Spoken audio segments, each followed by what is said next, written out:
Hello प्यारे बच्चों, इस वीडियो में कक्षा 10 गणित है। ये हमारा कक्षा 10 गणित है।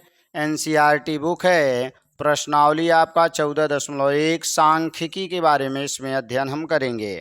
तो हमारे सांख्यिकी में कुल 3 केंद्रीय प्रवृत्ति की मापें होते हैं, जिसमें एक होता है समांतर माध्य, दूसरा माध्यिका या इसी को माध्यक कहते हैं, और तीसरा हमारा बहुलक होता है।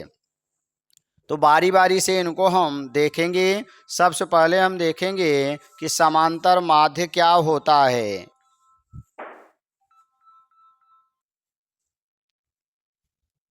तो इसमें हमारा समांतर माध्य में सबसे पहले हम देखेंगे माध्य या समांतर माध्य। तो इसमें जब आपके आंकड़े अवर्गीकृत हों तो हमारा सूत्र होता है समांतर माध्य। तो समांतर माध्य बराबर होता है सिग्मा यक्स अपान एन। जब आंकड़े अवर्गीकृत होते हैं, वर्ग में नहीं बंधे हुए होते हैं, तो ये हमारा सूत्र लगता है।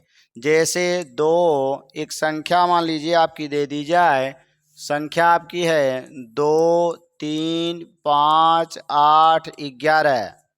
तो इसका अगर हमें समांतर माध्य ज्ञात करना है, इसका समांतर माध्य, तो सबसे पहले हम सभी पदों को जोड़ेंगे। तो समांतर माध्य ज्ञात करने के लिए हम निकालेंगे सिग्मा यक्स, यानी x1 plus x2 plus x3।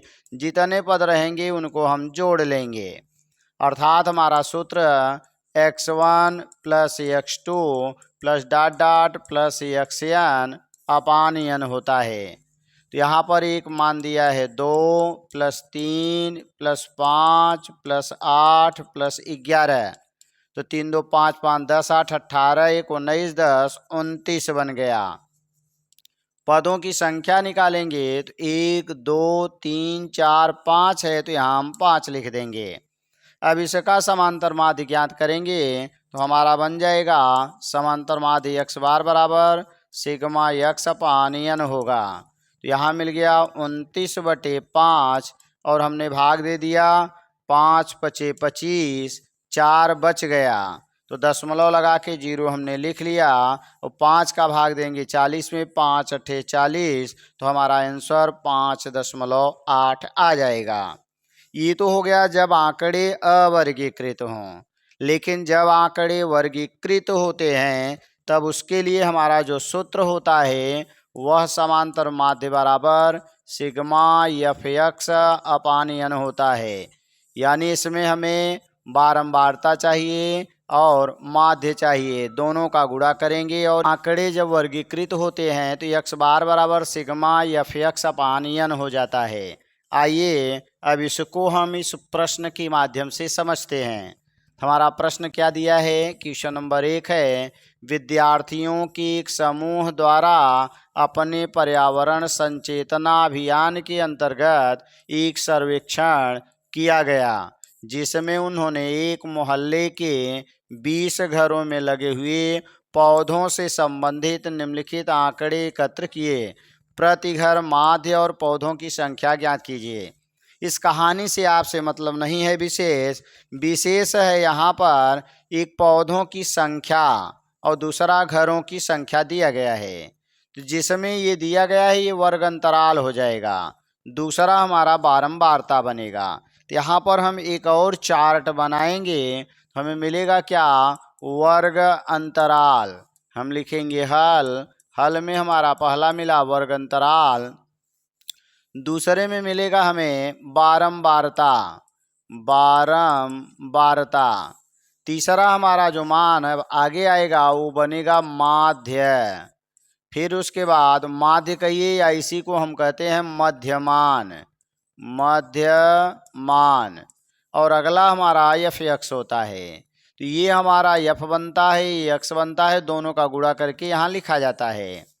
तो हमारी संख्या क्या दी गई है? 0 से 2 है, 2 से 4, 4 से 6, 6 से 8, 8 से 10, और लास्ट में हमारा 14 तक है, 10 से 12, अगला है हमारा 12 से 14 तक, ये दिया गया है।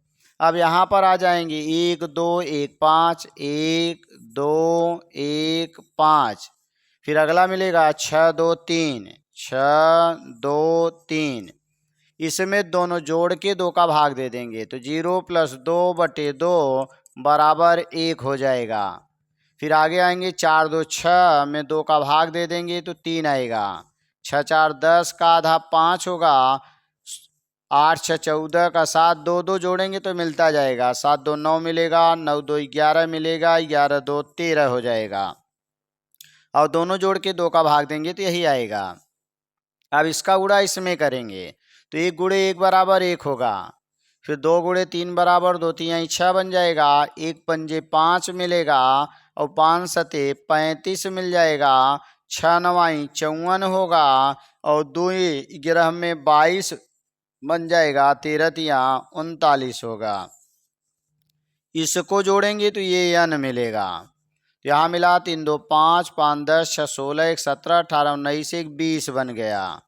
इसको जोड़ेंगे तो यही बनेगा सिग्मा f(x) बराबर, यहाँ मिला 6 1 7 5 12 5 17 17 3 20 1 21 22 23 23 और 9 32 के 2 हासिल 3 3 6 2 8 5 13 14 15 16 यानी 162 हो गया।